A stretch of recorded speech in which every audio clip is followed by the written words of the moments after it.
요나 1장 1절에서 5절까지의 말씀입니다. 여호와의 말씀이 아미떼의 아들 요나에게 임하니라. 이르시되 너는 일어나 저 큰 성읍 니느웨로 가서 그것을 향하여 외치라. 그 악독이 내 앞에 상달되었음이니라 하시니라.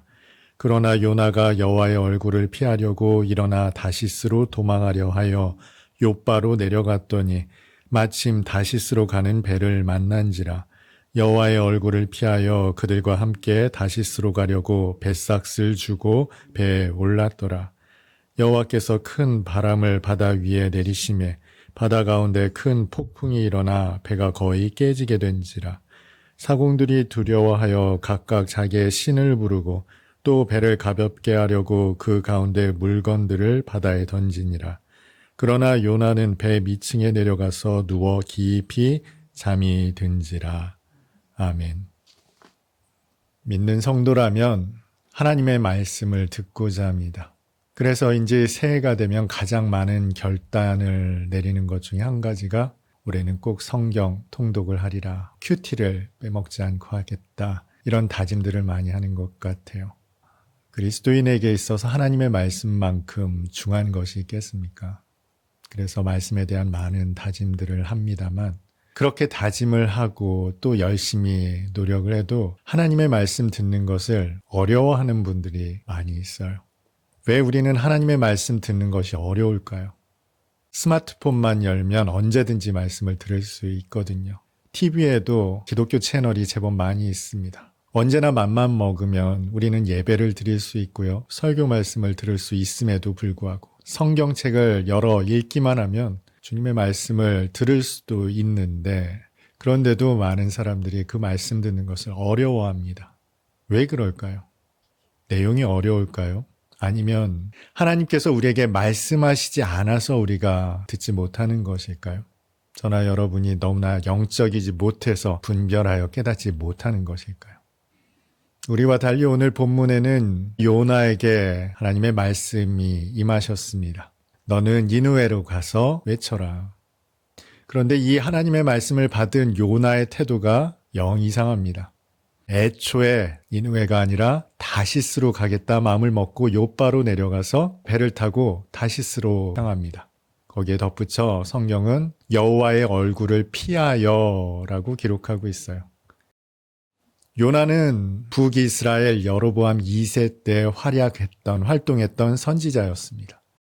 선지자였으니 누구보다 하나님의 말씀을 잘 아는 자였어요. 그만큼 깨어있는 사람이었다는 것이죠. 그런 그가 하나님의 말씀을 받자마자 니느웨가 아니라 다시스로 향했다는 것은 조금 납득하기가 어렵습니다. 도대체 그는 왜 그랬을까?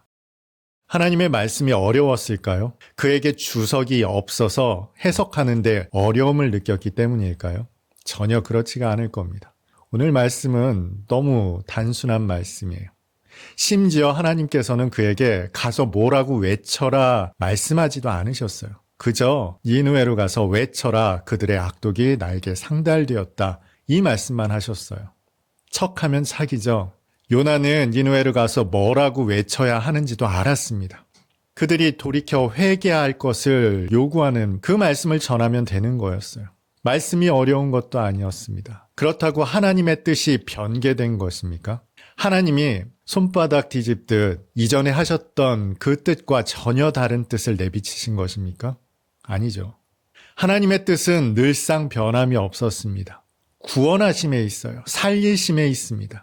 돌이켜 회개케 하심에 있어요. 하나님이 그 아들을 보내신 것도 세상을 심판하려 하심이 아니란 말이죠. 하나님의 말씀은 늘상 변함이 없다는 거예요. 하나님의 말씀은 우리에게 나타날 때 어려운 말씀이 아닙니다. 뜻밖의 말씀이 아니라고요. 누구보다 하나님의 그 의중과 뜻을 잘 아는 요나가 내린 결론은 그런데 니느웨가 아니라 다시스였습니다. 지도를 펴놓고 보면 정반대의 두 도시가 위치하고 있어요.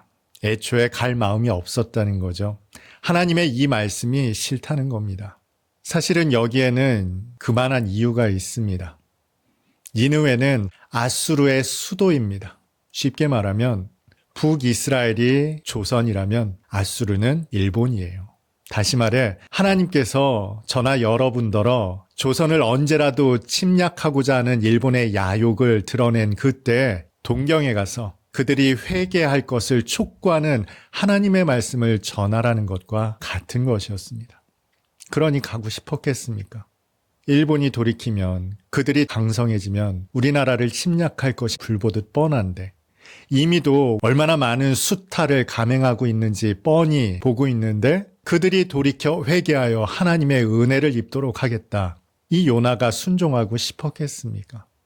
그래서 처음부터 요나는 하나님의 뜻을 거스를 마음으로 요바로 가서 다시스로 향하는 배에 몸을 실었던 거예요.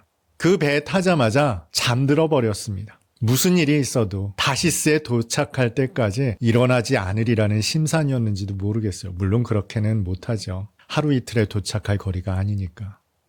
그러자 하나님께서 말이 통하지 않는 이 요나에게 실력을 행사하시죠. 배가 깨어질 만큼의 큰 풍랑을 만나게 합니다. 그런데도 아랑곳하지 않고 그는 깊이 잠이 들었습니다. 여기 본문에 사용된 깊이 잠이 들다라는 단어가 라담이라는 단어인데요. 쉽게 말하면 우리식의 의성어입니다. 일종의 쿨쿨 이런 뜻이에요. 요나는 배 아래에 내려가서 쿨쿨 하고 있었다 이런 뜻이에요. 뒤집어지던 말던 물에 잠기던 말던 그는 쿨쿨 잠이 들어 있었습니다. 그런데 저는 이 대목이 궁금하더라고요. 이렇게 소란스러운데도 불구하고 몰랐을까? 얼마나 깊이 잠이 들면 이럴 수 있을까? 여러 가지 생각이 들더라고요. 그가 잠이 들었건 들지 않았건 차치하더라도 그는 하나님의 말씀이 싫었어요. 하나님의 뜻을 용납할 수 없었던 거예요. 그래서 잠이 들었죠. 바로 이 대목이 중요합니다. 여러분 말씀이 어렵습니까? 말씀이 여러분에게 와닿지 않으세요? 혹시 그 말씀이 어려운 것이 아니라 하나님의 말씀이 듣기 싫은 것 아니십니까? 하나님의 뜻이 나에게 이루어지는 것을 원치 않기 때문은 아닙니까? 그래서 우리가 하나님의 말씀이 어렵다, 듣지 못하겠다, 변명하는 것은 아닌가 되짚어보아야 하지 않나 싶습니다. 왜 그런가 하면은요. 오늘 하나님의 말씀이 임한 사람을 성경은 아미떼의 아들 요나라고 이야기하고 있어요. 그런데 이 이름이 뜻하는 바가 참 기가 막힙니다. 요나의 아버지죠. 아미떼라는 이 이름이 우리가 기도를 마칠 때마다 쓰는 이 아멘의 어원이에요. 여러분 아멘이 무슨 뜻입니까? 그렇게 되기를 그런 뜻 아닙니까? 거기에다가 요나라는 이름의 뜻은 비둘기라는 뜻이에요. 성경에서 비둘기라고 하면 우리 머릿속에 가장 먼저 떠오르는 이미지가 있죠. 홍수로 심판하셨을 때 노아가 비둘기를 내보냅니다. 그랬더니 비둘기가 잎사귀를 물고 오죠. 결국 비둘기를 날려보내자 다시 돌아오지 않았습니다. 드디어 물이 거쳤다는 뜻이죠. 하나님의 구원이 완성되었다는 뜻입니다. 아미떼의 아들 요나, 이 이름이 뜻하는 바가 무엇이겠습니까? 하나님의 구원이 이루어지기를 그것이 아미떼의 아들 요나라는 이름이 가지고 있는 의미 아니겠습니까? 그런데 정작 하나님의 말씀을 받은 요나는 그 이름이 가지고 있는 의미와 정반대로 행하더라는 거예요. 아예 그 구원을 선포할 생각조차 없었다는 겁니다.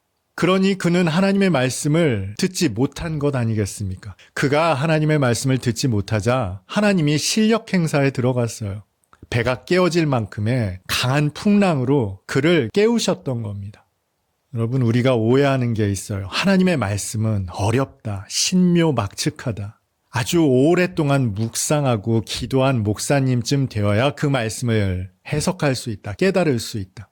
만약 그렇다면 여러분 하나님의 구원이 얼마나 희귀한 것이 됩니까? 얼마나 이룰 수 없는 것이 되어버립니까? 하나님께서 독생자를 보내셔서 우리를 구원하시기를 기뻐하셨음에도 불구하고 하나님께 나아가는 것이 그토록 어려운 것이 되어버리고 맙니다. 하나님께서 그렇게 하시려고 우리에게 말씀을 주셨을까요? 우리에게 복음을 주셨을까요? 얼마나 손쉽게 영상을 접할 수 있는지 모르겠어요. 수많은 목사님들의 영상이 손만 내뻗으면 닿을 수 있습니다. 그렇게 하지 않더라도 우리는 성경을 열어 언제든 말씀을 볼 수 있어요. 성경책이 무겁다면 스마트폰을 열어서라도 우리는 말씀을 볼 수 있다고요. 그런데 어떻게 된 일인지 이전보다 말씀이 훨씬 더 어려워졌습니다.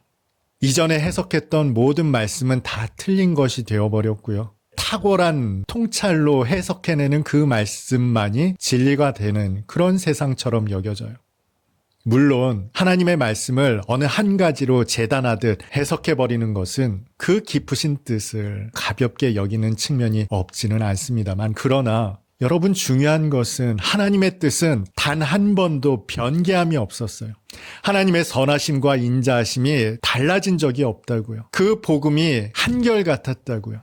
어려운 것이 아니라고요. 성령께서 우리 가운데 내주하심으로 우리가 가진 그 지혜와 지식과 능력 가운데 하나님은 말씀을 밝히 열어 계시해 주셨다고요. 그런데 우리가 그 말씀을 듣지 못한다. 어쩌면 이유는 이 한 가지일 겁니다. 하나님의 말씀이 나에게 이루어지는 것이 싫다는 거예요. 하나님의 뜻이 나의 삶 속에 이루어지는 것이 나는 싫다는 겁니다. 그러니 하나님의 말씀이 들리지 않는 거죠. 깨달아지지 않는 거죠. 여러분, 요나서를 살펴보면 하나님은 요나에게 계속해서 말씀하시죠. 그를 부르실 때도 말씀하시고, 4장에 가서 보면 니느웨가 어떻게 되는지 구경을 하고 있단 말이에요. 그때 박넝쿨을 준비하셨다가 마르게 하신 하나님께서 또 요나에게 말씀하세요. 네가 이 박넝쿨을 아꼈느냐? 이 니느웨는 좌우를 분별하지 못하는 자가 12만여 명이나 있다. 가축도 많이 있다. 그러니 내가 아끼는 것이 어찌 당연하지 않겠느냐. 그 뜻을 감추지 않으신다고요. 그런데 요나가 하나님의 뜻을 거슬러 다시스로 향하는 그 순간에는 하나님께서 말씀하지 않으셨어요. 요나야, 너 지금 어디 가냐? 너 지금 왜 이 배를 탔느냐? 하지 않으셨다고요. 이때는 하나님께서 침묵하셨어요. 우리가 하나님의 말씀을 듣지 못함이 아니라 듣지 않으려 하는 것은 아닌지를 돌이켜 보아야 할 때인 것입니다. 하나님은 오늘도 말씀하세요. 어제도 말씀하셨고요. 앞으로도 늘상 말씀하실 겁니다. 그런 하나님의 말씀을 우리가 듣지 못한다면 우리의 마음이 하나님과 멀지 않은지, 하나님의 나라가 우리의 삶 가운데, 믿음의 여정 가운데 이루어지는 것을, 성취되는 것을 원치 않는 것은 아닌지, 이 말씀을 듣는 저와 여러분 모두가 돌이켜보았으면 좋겠습니다. 하나님의 말씀은 어렵지가 않습니다. 그러나 나의 편협한 생각과 이기적인 마음이 하나님의 뜻을 거스를 수는 있습니다. 그때에는 여러분에게 하나님의 말씀이 들리지 않을지도 모릅니다. 하나님의 뜻을 거스르고 있지는 않은지 오늘 이 예배 가운데 돌이켜볼 수 있었으면 좋겠습니다. 하나님의 뜻을 듣고 깨닫는 마음으로 순복할 수 있는 저와 여러분 다 될 수 있기를 주님의 이름으로 축복합니다.